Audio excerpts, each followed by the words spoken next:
Hello guys, இதுதான் New Zealand. உலகின் மிக அழகான நாடுகள்ல ஒன்று. இங்க இருக்கிற மலைகளையும் கண்ணாடியா மின்னும் ஏரிகளையும் பார்த்தா இதெல்லாம் நிஜமாவே இந்த பூமியில தான் இருக்கா இல்ல போட்டோஷாப் பண்ணின படமானு நமக்கே சந்தேகம் வரும். ஏன்னா நியூசிலாண்டின் இயற்கை அழகு நம்மள அப்படியே மெய்மறக்க வைக்கும். இந்த அழகான நாட்டுல இப்போ ஒரு விசித்திரமான விஷயம் நடந்துகிட்டு இருக்கு. அது என்னன்னா, மக்கள் நியூசிலாண்டை விட்டு வெளியேறிக்கிட்டு இருக்காங்க. நான் சுற்றுலா பயணிகளை பத்தி சொல்லல, நியூசிலாந்து நாட்டின் உண்மையான நியூசிலாந்து குடிமக்கள், அதாவது இங்கேயே பிறந்து இந்த கனவு நாட்டிலேயே வாழ வேண்டிய இந்த மக்களை பத்தி சொல்றேன். இதுல ஆச்சரியமான விஷயம் என்னன்னா, இவங்க எல்லாரும் பக்கத்துல இருக்கிற ஆஸ்திரேலியாவுக்கு குடிபெயர்ந்து போறாங்க. இந்த மைக்ரேஷன் ரொம்ப வேகமா நடக்கிறதுனால உலகின் பல பணக்கார, நிலையான மற்றும் ஃபர்ஸ்ட் வேர்ல்ட் கண்ட்ரீஸ் அதிர்ச்சிக்குள்ளாகி இருக்காங்க. ஏன்னா இது ஏதோ போர்னாலேயோ இல்ல சர்வாதிகாரம்னாலேயோ வீழ்ச்சி அடைஞ்சுக்கிட்டு இருக்கும் ஒரு நாடு இல்ல.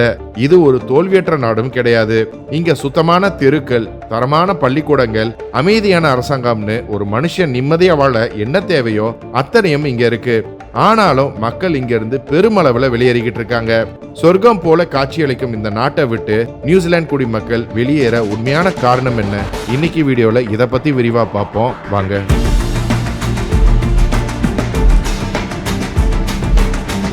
இந்த வீடியோ நியூசிலாண்டை விட்டு மக்கள் வெளியேற என்ன காரணம்னு பேச போகுது. ஸோ இதை மறக்காம உங்க ஃப்ரெண்ட்ஸ் அண்ட் ஃபேமிலிக்கு ஷேர் பண்ணுங்க. புது வியூவர்ஸ் நம்ம சேனல் இன்னும் சப்ஸ்கிரைப் பண்ணலைன்னா இமீடியட்டா சப்ஸ்கிரைப் பண்ணுங்க. பக்கத்திலே உள்ள பெல் ஐக்கனையும் பிரஸ் பண்ணுங்க. அப்பதான் நம்ம போடுற புது வீடியோஸ் உங்களுக்கு நோட்டிஃபை ஆகும். மக்கள் ஏன் நியூசிலாண்டை விட்டு வெளியேறாங்கன்னு சொல்றதுக்கு முன்னாடி முதல்ல நியூசிலாண்டின் ஜியோகிராஃபியை பத்தி தெரிஞ்சுக்கலாம். புவியியல் ரீதியா நியூசிலாந்து உலகிலேயே மிகவும் தனிமையான நாடுகள்ல ஒண்ணு. தென் பசிபிக் பெருங்கடலின் நடுவே உலகின் மற்ற முக்கிய நகரங்கள்ல இருந்து ஆயிரக்கணக்கான கிலோமீட்டர் தொலைவில் இது அமைஞ்சிருக்கு. நீங்க ஐரோப்பாவிலோ அமெரிக்காவிலோ இல்ல மத்திய கிழக்கிலோ வாழ்றீங்கன்னா நியூசிலாந்து உங்களுக்கு ஒரு நிஜமான நாடாகவே தோணாது. ஏதோ வீடியோ கேம்ல வரும் போனஸ் மேப் போல இது அவ்வளவு எட்ட முடியாத தூரத்துல இருக்கு. இந்த தனிமை தான் நியூசிலாந்துக்கு ஒரு தனித்துவமான அழகை தருது. உலகமே போர்களாலும் சத்தங்களாலும் குழப்பம் அடைஞ்சு போயிருந்தாலும் அந்த அதிர்வுகள் எதுவும் எட்டாத ஒரு அமைதியான தீவாக நியூசிலாந்து இருந்து வருது. இங்க நிசப்தமும் பாதுகாப்பும் ஒன்னா கிடைக்கும். ஆனா இந்த அழகிய தனிமை தான் நியூசிலாந்தின் மிகப்பெரிய சவாலாகவும் இருந்து வருது. நியூசிலாந்தின் இந்த புவியியல் தூரம் வெறும் பயணத்துல மட்டும் தூரம் இல்ல, அது அந்த நாட்டின் பொருளாதார வளர்ச்சிக்கான ஒரு பெரும் தடையாகவும் இருந்து வருது. ஏன்னா ஒரு மாடர்ன் எக்கனாமியை இங்க உருவாக்குவது அவ்வளவு ஈஸி கிடையாது. நியூசிலாந்தின் மொத்த மக்கள் தொகை சுமார் 53 லட்சம். இந்த மக்கள் தொகை ஆஸ்திரேலியாவில் உள்ள சிட்னி நகரத்தின் மக்கள் தொகைக்கு ஏறக்குறைய சமமானதாகும். அதாவது ஒரு முழு நாட்டின் மக்கள் தொகை ஆஸ்திரேலியாவின் வெறும் ஒரு நகரத்தின் மக்கள் தொகைக்கு சமமாக இருக்கு. நவீன பொருளாதாரங்கள் ஒரு நாட்டின் அளவை சார்ந்து இருக்கிறதுனால இந்த மக்கள் தொகை எண்ணிக்கை ஒரு நாட்டுக்கு ரொம்ப முக்கியமான விஷயம். ஒரு நாட்டுல அதிக மக்கள் தொகை இருந்தா அங்க பெரிய லேபர் ஃபோர்ஸ், பெரிய கன்சியூமர் மார்க்கெட், பல வகையான சிறப்பு தொழில்கள்னு பல புதிய வாய்ப்புகள் உருவாகும். அதே சமயம் மக்கள் தொகை குறைவா இருந்தா குறைவான நிறுவனங்கள், குறைவான வேலைகள், குறைவான தொழில்கள்னு தொழில் ரீதியான முன்னேற்றம் குறைவா இருக்கும். நியூசிலாந்து ஒரு சின்ன நாடுங்கிற பிரச்சனையோடு சேர்ந்து இன்னும் சில பிரச்சனைகளும் இங்க இருக்கு. உலகின் பெரும்பாலான வர்த்தகம், அதாவது கப்பல் போக்குவரத்து பாதை நார்தர்ன் ஹெமிஸ்பியர் வழியா போகிறதுனால நியூசிலாந்து இந்த குளோபல் சப்ளை செயின் பகுதியில இருந்து வெகு தொலைவில் இருக்கு. ஆசியா, ஐரோப்பா மற்றும் வட அமெரிக்கா போன்ற நாடுகள் உலகளாவிய உற்பத்தி மற்றும் கன்சப்ஷன்ல ஆதிக்கம் செலுத்துறாங்க. ஆனா நியூசிலாந்து இதுல இருந்து தள்ளி இருக்கு.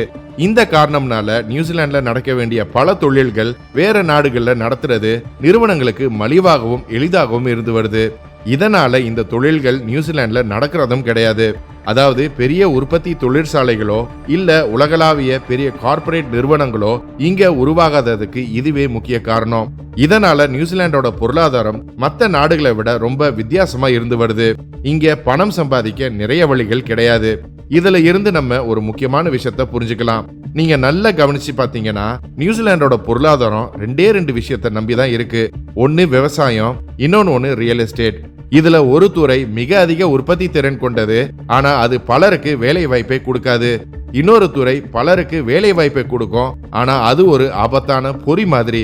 இதை இன்னும் விரிவா சொல்றேன், கேளுங்க. முதல்ல விவசாயம். உலகத்திலேயே நியூசிலாந்து விவசாயத்துல ரொம்ப திறமையான ஒரு நாடு. ஒரு பணக்கார நாடு விவசாயத்துல இவ்வளவு முன்னாடி இருக்கிறது ரொம்ப அபூர்வமான விஷயம். ஏன்னா மற்ற வளர்ந்த நாடுகள் எல்லாம் பினான்ஸ், டெக்னாலஜி, மேனுஃபேக்சரிங், சர்வீஸ்னு வேற பக்கம் போயிட்டாங்க. நியூசிலாண்டும் இந்த தொழில்களை செஞ்சாலும் இவங்களுடைய நிலம் ரொம்ப வளமா இருக்கிறதுனால அவங்களால விவசாயத்தை கைவிட முடியல. நியூசிலாந்தின் தட்பவெப்பநிலை இனிமையா இருக்கும், தண்ணிக்கும் பஞ்சமே இல்ல.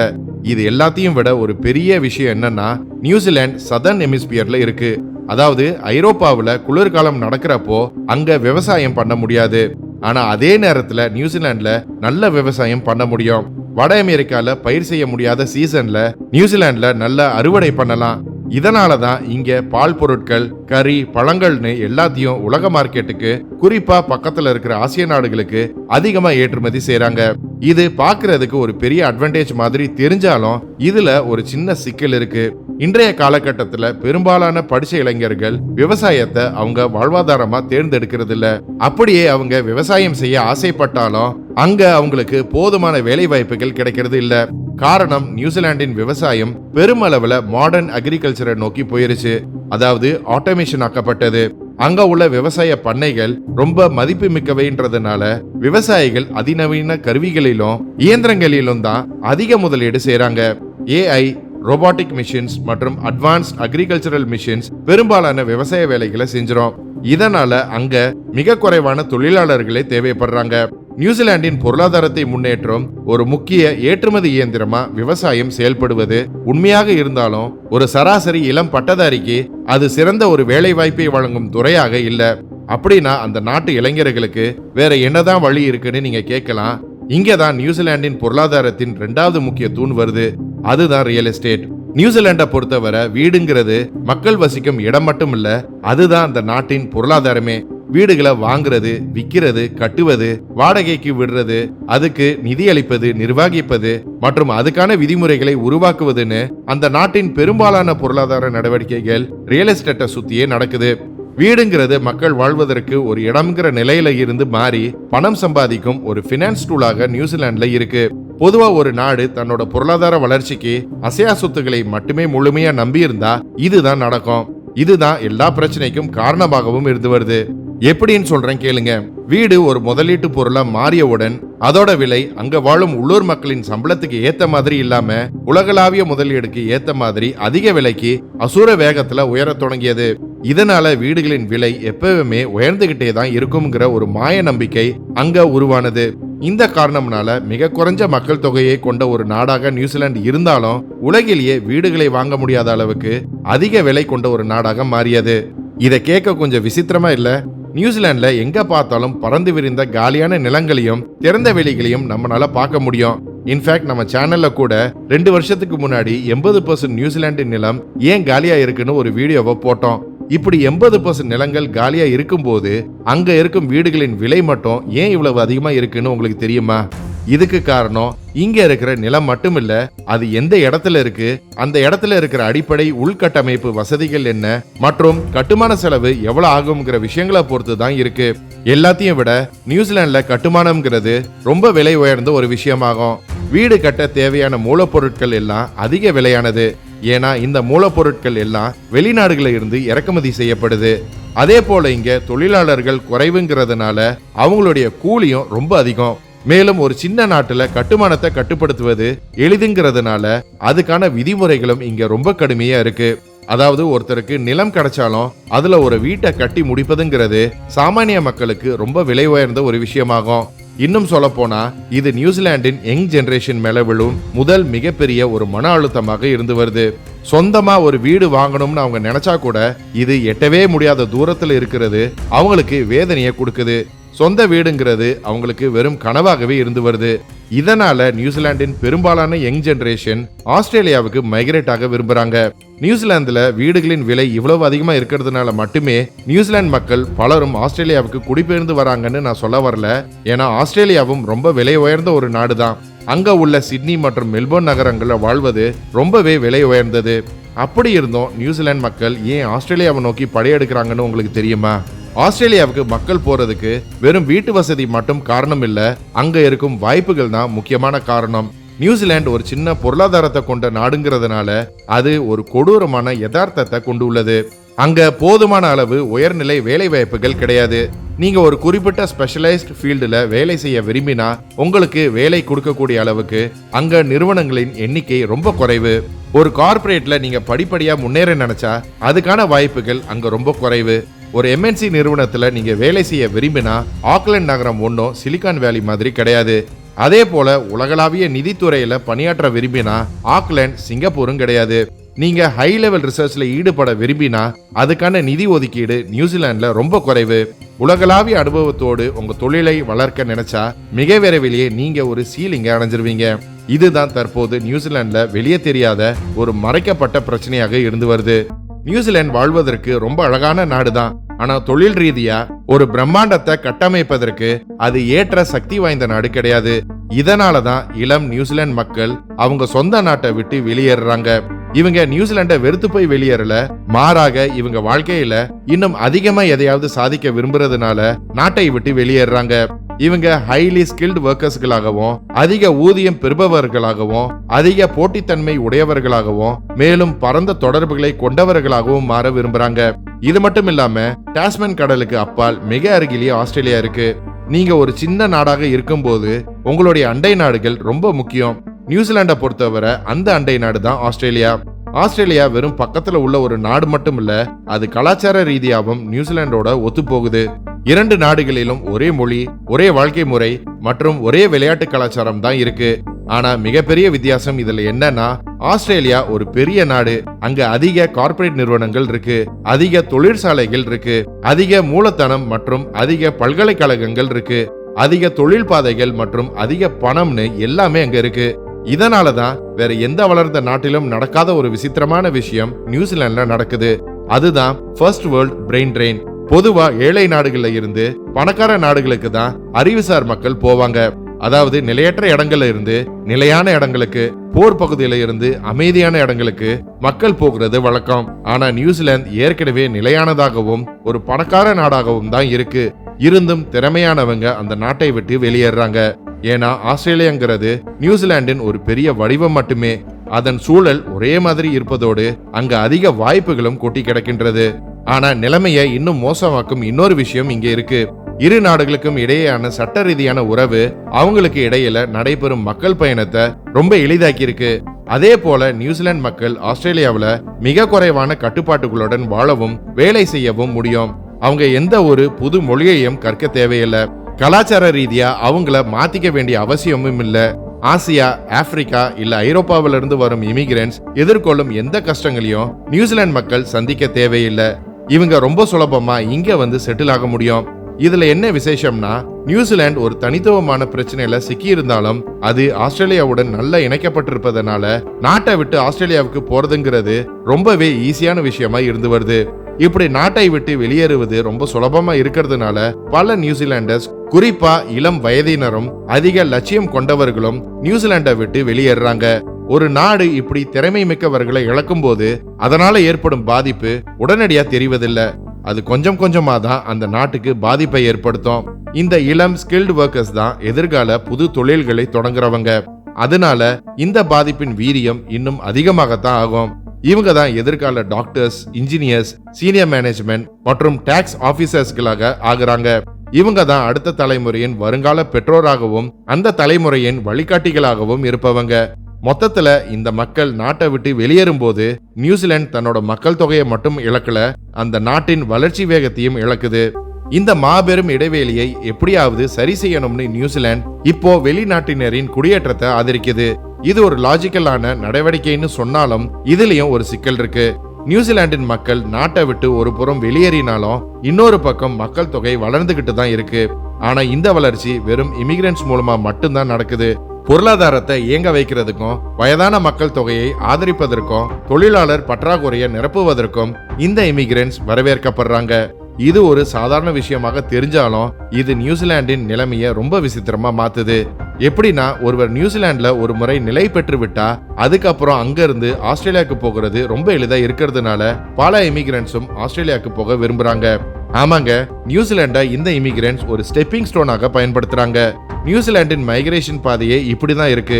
தன் நாட்டின் திறமையான உள்ளூர் மக்களை அது ஆஸ்திரேலியா கிட்ட இழந்துகிட்டு இருக்கு. இதனால ஏற்படும் இடைவெளிகளை நிரப்ப திறமையான இமிகிரன்ஸை நியூசிலாந்து தொடர்ந்து இறக்குமதி செஞ்சுக்கிட்டே இருக்கு. இதை ஏன் நியூசிலாந்து கட்டுப்படுத்துறது இல்லைன்னு நீங்க கேட்கலாம். மக்களை தன் நாட்டை நோக்கி ஈர்ப்பதற்காக நியூசிலாந்து கடுமையா உழைக்குது. ஆனா ஆஸ்திரேலியா மிக எளிதா அவங்கள தன்வசம் ஈர்க்குது. இதனால மக்களை தடுப்பது நியூசிலாந்துக்கு ரொம்ப கடினமா இருந்து வருது. ஏன்னா பொறியியல், மருத்துவம், நிதி மற்றும் கார்ப்பரேட் மேனேஜ்மெண்ட் போன்ற தொழில்கள் அளவிலும் சரி சம்பளத்திலையும் சரி நியூசிலாண்டை விட ஆஸ்திரேலியாவில் அதிக வாய்ப்புகள் இருக்கு. ஆனா இன்னைக்கு தேதிக்கு நியூசிலாந்துல வேறொரு வகையான மைக்ரேஷன் நடந்துகிட்டு இருக்கு. அதாவது ஆஸ்திரேலியன்ஸும் நியூசிலாந்துக்கு மைக்ரேட் ஆகுறாங்க. ஆனா இவங்க ஆஸ்திரேலியாவின் யங் ஜெனரேஷனோ இல்ல ஹைலி ஸ்கில்டு ஒர்க்கர்ஸோ கிடையாது. இவங்க பெரும்பாலும் வயசானவங்க, பணக்காரங்க, ரிட்டையர்ட் பேரண்ட்ஸ் மற்றும் கடைசி காலத்தை அமைதியா கழிக்க விரும்புறவங்க. குறிப்பா போட்டோஷாப் பண்ணதை போல தோற்றம் அளிக்கும் அழகிய நகரங்களான குவீன்ஸ்டவுன், வனக்கா மற்றும் ஆக்லாண்டுக்கு தான் இவங்க அதிகம் வராங்க. இவங்க நியூசிலாண்டின் ஒர்க் போர்ஸை உருவாக்க இங்க மைக்ரேட் ஆகல. இவங்க நியூசிலாண்டின் இயற்கை அழகை ரசிப்பதற்காகவே சொந்தமா வீடுகளை வாங்கிக்கிட்டு இங்க வராங்க. இவங்க விடுமுறை கால வீடுகள், ரிட்டையர்ட் ஹோம்ஸ் மற்றும் முதலீட்டுக்காக இங்க வீடுகளை வாங்குறாங்க. ஆஸ்திரேலியன்ஸின் சராசரி வருமானம் அதிகமா இருக்கிறதுனால இவங்க நியூசிலாண்டின் ரியல் எஸ்டேட்ல மிகப்பெரிய ஒரு அழுத்தத்தை உள்ளூர் மக்களுக்கு ஏற்படுத்துறாங்க. இது உள்ளூர் மக்களிடையே வெறுப்பை உருவாக்கி இந்த பிரச்சனையை மேலும் தீவிரமாக்குது. முடிவா நியூசிலாண்டுங்கிறது திறமையானவங்க வெளியேறும், அதே சமயம் வெளியில இருந்து பணக்காரங்க மட்டும் செட்டில் ஆகும் ஒரு நாடாக மாறிடுச்சு.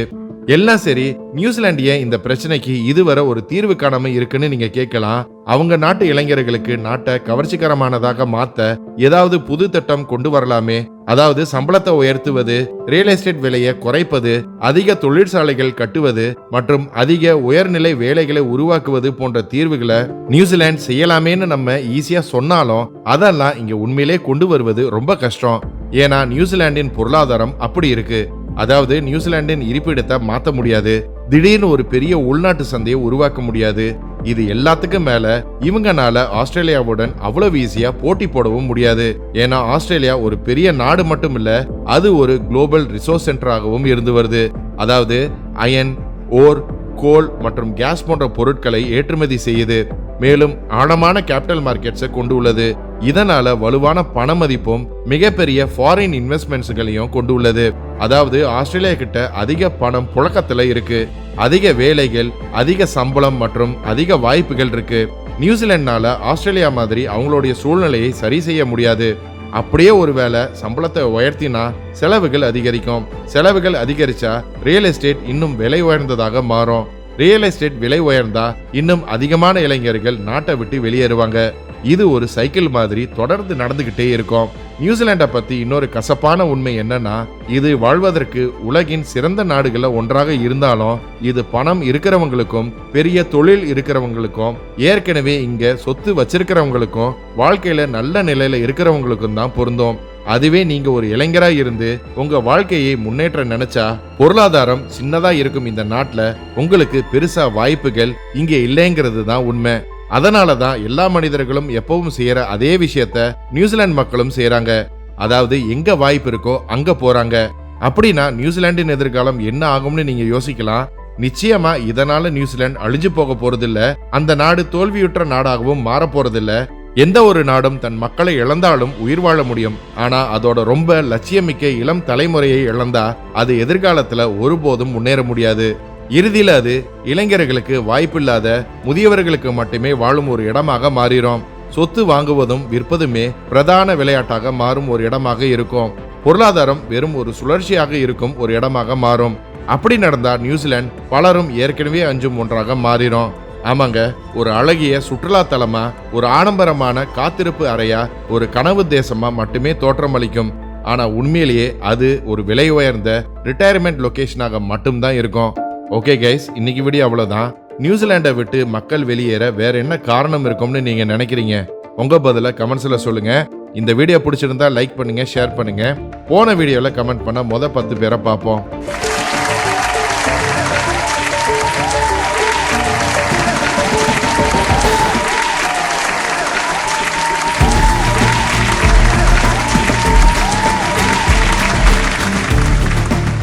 இன்னும் ஒரு இன்ட்ரெஸ்டிங்கான வீடியோவில் சந்திப்போம். மறக்காம நம்ம சேனலை சப்ஸ்கிரைப் பண்ணி உங்க ஆதரவு கொடுங்க.